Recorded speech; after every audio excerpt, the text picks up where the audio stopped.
इंसान की बर्बादी के 4 कारण, एक साधु की कहानी जाने। आज इस कहानी में मैं आपको वही बताता हूँ कि इंसान की कौन-कौन सी गलतियाँ हैं जो इंसान को बर्बाद कर देती है। अपनी बर्बादी के कारण पता चल जाए तो हम अपने जीवन को सुखमय बना सकते हैं। बहुत समय पहले की बात है। एक नगर में एक धनी सेठ रहा करता था। उस सेठ के पास सभी प्रकार की सुख सुविधाएं थीं, लेकिन उसके कोई संतान नहीं थी। संतान के दुख में वह हमेशा चिंतित रहता था। फिर एक दिन उसे पता चलता है कि उसकी पत्नी गर्भवती और उसने अपनी पत्नी का खूब ख्याल रखा। ऐसे में एक दिन उसके घर पर एक पुत्र का जन्म हुआ। सेठ पुत्र के जन्म पर बहुत प्रसन्न था। उसने पूरे नगर में मिठाई बनवाता और उसके ललन पालन में कोई कमी नहीं छोड़ी। देखते ही देखते उसका पुत्र बड़ा हो गया। फिर सेठ ने उसे पुत्र को गुरुकुल भेजने का निर्णय किया ताकि वो पढ़ लिख कर एक विद्वान बन सके। अभी उसके पुत्र की उम्र ज़्यादा नहीं हुई थी, लेकिन उसने छोटी सी उम्र में अपने बेटे को शिक्षा ग्रहण करने के लिए गुरुकुल भेज दिया था। अनजाने में हम कुछ ऐसी गलतियां कर देते हैं जिसका पछतावा हमें फिर बाद में होता है, और जब हमें उसे गलती का पता चलता है तो बहुत देर हो जाती है। तब तक हम बर्बाद हो चुके होते हैं। चलिए ले महाराज, आप मुझे वो 4 आदतें बताइए जिससे कि मनुष्य की बर्बादी हो जाती है। फिर सन्यासी ने राजा को मनुष्य को बर्बाद करने वाली आदतों के बारे में बताया कि ही राजन, मनुष्य को बर्बाद करने वाली पहली आदत है इच्छा। क्योंकि इच्छा ही दुनिया की हर एक व्यक्ति के अंदर सबसे पहला अवगुण होता है, और जो व्यक्ति अपनी इच्छाओं को नियंत्रण में नहीं रख पाता है वह जीवन के किसी भी क्षेत्र में सफल नहीं हो पाता है। क्योंकि जैसे ही उसकी एक इच्छा पूरी होती है वह दूसरी की ओर बढ़ाने लगता है, और दूसरी पूरी होती है तो तीसरी इच्छा उसके मन में जागृत हो जाती है, और फिर ऐसे करते करते इच्छाओं पर नियंत्रण ऐन होने के कारण इसी जाल में ऊर्जा रहता है और दुखी सकता है। इसीलिए राजन, जब हम इच्छाओं पर नियंत्रण का लेते हैं तो हम हमारे मन पर भी नियंत्रण का लेते हैं, और जब हमारा मन हमारे बस में होता है तो हमें सुखी सुखी प्राप्ति होती है। फिर जो हम चाहते हैं वही हमारे साथ होता है।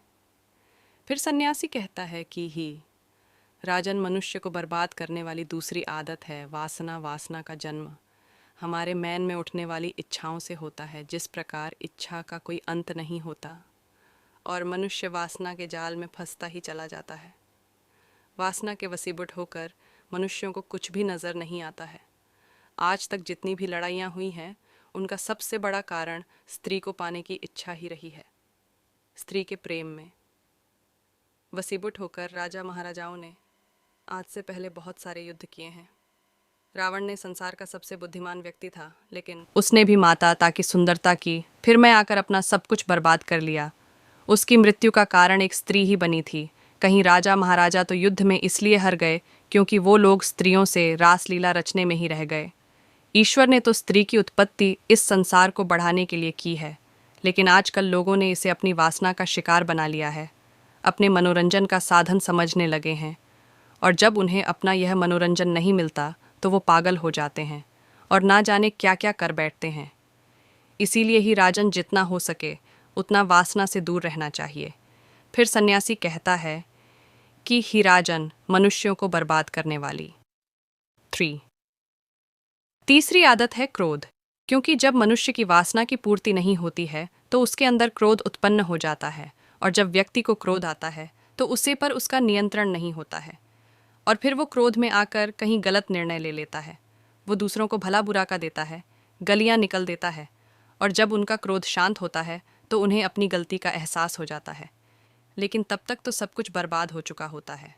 क्रोध के कारण मनुष्य के कहीं बने बनाए कम भी बिगड़ जाते हैं। जब मनुष्य के भीतर क्रोध उत्पन्न होता है तो वो अंदर से बहुत कमज़ोर हो जाता है, और एक कमज़ोर मनुष्य कुछ भी नहीं कर सकता है। उसे कभी भी सफलता हासिल नहीं हो सकती। क्रोध हमारे भीतर तनाव को उत्पन्न करता है, और अगर एक बार हम तनाव में चले गए तो हमारा पूरा जीवन बर्बाद हो जाता है। फिर सन्यासी कहता है कि ही राजा, मनुष्य को बर्बाद करने वाली ज्योति आदत है लालच ही राजन। लालच का फल सदैव बुरा होता है। लालच में पड़कर हम बहुत से लोगों का बुरा कर देते हैं। हर मनुष्य के जीवन में कभी ना कभी ऐसे अगर अवश्य आते हैं जब वह लालच कर बैठता है, और अधिक पाने की लालसा में वह कुछ ऐसा कर बैठता है जिससे जो उसके पास था वह उसे भी गवा देता है। क्योंकि जैसे ही व्यक्ति की एक इच्छा पूरी होती है उसका लालच बढ़ जाता है और उसके मन में और कहीं जन्म लेने लगती है। जो व्यक्ति लालच करता है वह कामयाबी से कोसों दूर रहता है, क्योंकि एक न एक दिन लालच का दुश्मन सामने आता ही है। अगर हम समय रहते ही लालच को त्याग दें और उसकी फेर में ना पड़े तो हम एक सफल व्यक्ति अवश्य बन सकते हैं। फिर अंत में सन्यासी राजा से कहता है कि हीराजन, अगर मनुष्य चारों आदतों को छोड़ देता है तो उसे जीवन में सफल होने से कोई नहीं रोक सकता। जो इन आदतों को नहीं छोड़ता है उसे जीवन में बर्बाद होने से कोई रोक सकता। मैं एक सन्यासी होकर इसकी फिर मैं पद गया था, तो सामान्य मनुष्य तो इससे बच नहीं सकता। इसीलिए ही राजन मनुष्यों को इन आदतों से हमेशा बचाना चाहिए। दोस्तों, यह कहानी से कुछ सीखने को मिला हो तो वीडियो को लाइक करके चैनल को सब्सक्राइब करना ना भूलें। धन्यवाद।